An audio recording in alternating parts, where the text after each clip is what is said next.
Hola, mi nombre es María Victoria Mejía, soy estudiante de la Corporación Universitaria Antonio José Sucre, estoy en el programa de Psicología y en este video les hablaré sobre los principios y diferencias entre el estructuralismo y el funcionalismo.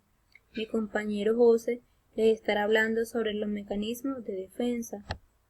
Bueno, comencemos a diferenciar el estructuralismo del funcionalismo. En cuanto al estructuralismo, incluye el estudio y las partes de cada cosa para llevar a cabo una determinada acción. Para que me entiendan mejor, les voy a colocar un ejemplo. Para que una empresa pueda convertirse en tal, debe contar con diferentes factores, tales como personas, materia prima, maquinaria, productos, entre otros. En cuanto al funcionalismo, este estudia las funciones y la utilidad de cada parte. Como bien decíamos en el ejemplo anterior, que una empresa está conformada por personas, por materia prima, en fin. Lo que hace el funcionalismo es identificar y estudiar las funciones que se van a desempeñar dentro de la misma. Por decir, las personas operan la maquinaria que se va a utilizar, la materia prima, para producir un producto, para obtener un buen resultado. Además, el estructuralismo estudia cómo realmente es un objeto, mientras el funcionalismo analiza las funciones del objeto.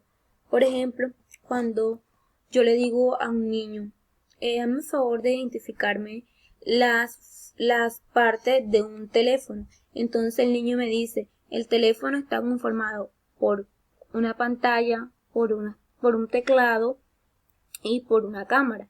Entonces ya lo que hace, cuando ya yo le digo al niño que me haga el favor y me identifique para qué sirven estos botoncitos, que son los botones, y para qué sirve la pantalla, para qué sirve la cámara, cuando él me diga qué función cumple cada parte del teléfono, ya aquí entra el funcionalismo, quien es el que se encarga de analizar las funciones de un objeto.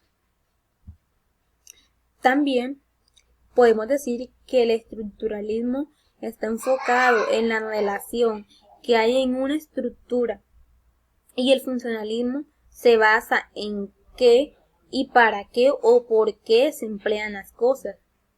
Finalmente, se determina que el estructuralismo estudia los objetos, mientras el funcionalismo estudia la utilidad de dicho objeto.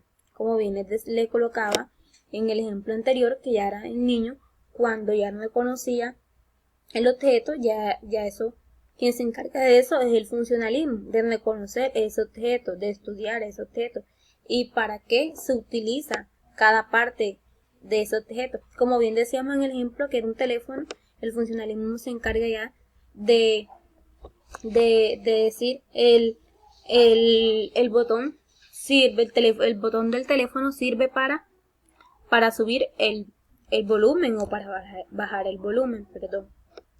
En cuanto a los principios, aquí encontramos a dos señores que son muy importantes en el estructuralismo y en el funcionalismo. Este señor de aquí, que es Wilhelm Wundt, este fue el creador del estructuralismo. Y este de aquí se llama William James y es el padre del funcionalismo. Perdón. En cuanto a Wilhelm, él propuso unos principios. Él decía que el estructuralismo se centraba en conocer la estructura de la mente. También habló del estudio de la conciencia, que estaba compuesta de imágenes, de unas emociones y también de una unidad elemental que era la conciencia, que son las emociones. A veces podemos sentir sensaciones del medio externo, sensaciones también del medio de nosotros mismos, o sea, de nosotros, perdón. Como les decía, este señor, Wilhelm Wundt, él también habló sobre un método que que era de reconocerse uno mismo. Este se llamaba el método de la introspección. Como bien les decía, el método introspectivo es un método de autoevaluación de uno mismo, de por ejemplo, cómo te sientes tú, tus sentimientos, es saber, es conocerte a ti mismo. En cuanto a los principios de William James, él decía que los funcionalistas, todo venía conscientemente de la mente, que se derivan de la teoría de la evolución para conocer el funcionamiento de la mente y la conducta. Gracias. Hola, ¿qué tal? Mi nombre es José Antonio Urrutia, estudiante de Psicología de la Corporación Universitaria Antonio José de Sucre. Hoy les vengo a hablar sobre los mecanismos de defensa. Bien se sabe que los mecanismos de defensa son creados, postulados por el padre del psicoanálisis, quien es Sigmund Freud, y que más adelante sigue con estos procesos su hija Anna Freud. Los mecanismos de defensa es la parte que busca el equilibrio personal, ¿sí? Que busca el equilibrio personal y que son procesos inconscientes que permite sobrevivir al ser humano aquellos momentos traumáticos por lo que ha pasado en su diario vivir. Por otro lado, tenemos unas características que son las siguientes. La primera son dispositivos del yo, o sea que cualquiera persona puede contar con cualquier mecanismo de defensa. Segundo, son inconscientes, o sea que puede salir de cualquier manera, o sea puede salir de una manera errónea, maneras inesperadas. Tercero, consiste en arrojar fuera de la inconsciencia algunos aspectos de la realidad, ya sea física o psicológica. O sea, puede decir que cuando arrojamos, desplazamos, rechazamos nuestra ira hacia otra persona. Cuarto, evitar la angustia o dolor psíquico que esos conflictos provocarían en la conciencia. Eso es como evitar que esos problemas que están pasando para que no nos dé dolor a nosotros, que no nos sintamos, no tengamos culpa por eso. Quinto, los mecanismos de defensa son utilizados por todas las personas. O sea, esto quiere decir que toda clase de persona puede utilizar un mecanismo de defensa, ya sea que tenga algún problema psíquico, traumático, psicológico, como sea. Cualquier persona puede utilizar estos mecanismos de defensa. Los mecanismos de defensa son estos. La represión. La represión es la que consiste en impedir, esos pensamientos dolorosos o peligrosos eh, que generan ansiedad entre nosotros. Por ejemplo, eh, un ejemplo de esto podría ser cuando cometemos un acto vergonzoso y estamos ya en una parte y nos estamos acordando de eso, entonces tratamos como que de no acordarnos de eso. Proyección.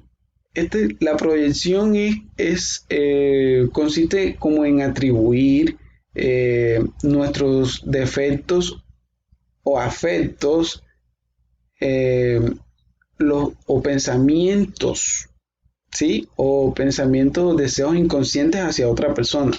Por decir un ejemplo, yo me veo gordo, pero entonces yo estoy proyectando mi gordura en otra persona. Yo pues decirle, oye, hey, tú sí estás gordo, ve al gimnasio, esto, lo otro. Entonces ahí estoy proyectando. Formación reactiva. La formación reactiva es consciente en adoptar o expresar sentimientos contrarios a, a los verdaderos, o sea, hacia otras personas. Por decir, eh, a mí me puede gustar mi mejor amiga, pero no le digo, o sea, mejor me callo. Negación. La negación se trata de ignorar las realidades por las que estamos viviendo. Un ejemplo de esto podría ser la muerte de un ser querido, o puede ser también cuando nos pueden decir un médico de que tenemos una enfermedad terminal y no lo aceptamos, sino que lo negamos. Otra, la racionalización. Este es un mecanismo de defensa que se usa para, como, ¿qué diría yo? Justificar las ideas o conductas propias ante el temor que no sea aceptada por los demás, por las personas. Un ejemplo de esto podría ser es cuando un joven llega a su casa y llega con una nota y dice de que en la nota dice que fue suspendido del colegio. Entonces la mamá le pregunta que por qué. Entonces él dice, no, de que el profe me tiene manías, o sea, me tiene rabia. Eh, otra, Otro mecanismo de defensa es la regresión. La regresión es como volver a una fase, a una fase anteriores por las que ya hemos vivido. Por ejemplo,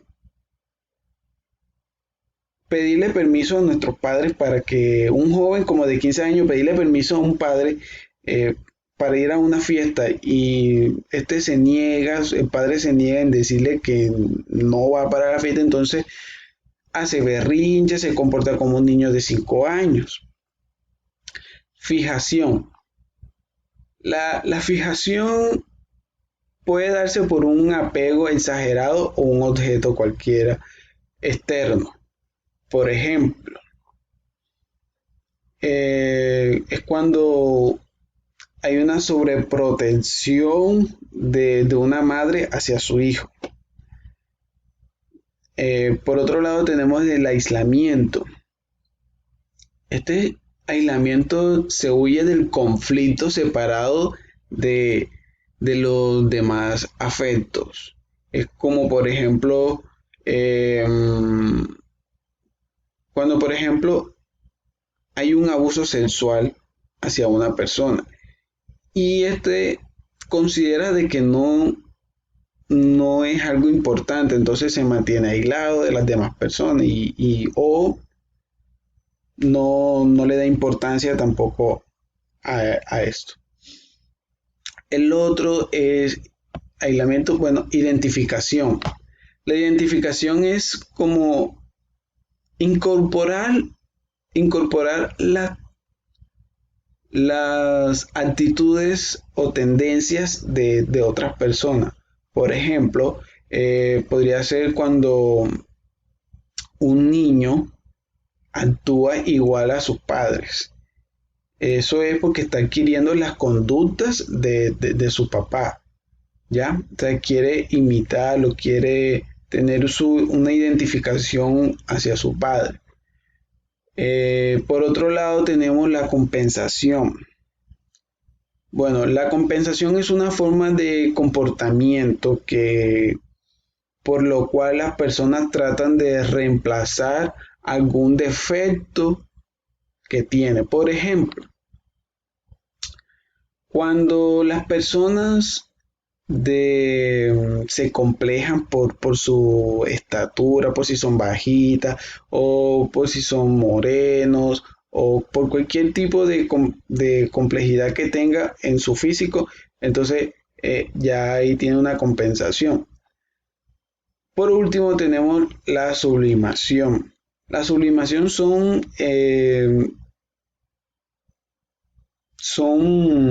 deseos frustrados, ¿sí? Que tenemos. Por ejemplo, cuando una chica se enamora del novio de su mejor amiga. Y esto ella lo que hace es como hacer un poema de amor dirigido a él, pero obviamente que no no se lo muestra a él. Y bueno, ya esto es todo lo que les iba a hablar sobre los mecanismos de defensa. Espero que les haya gustado y que se sientan a gusto. Gracias.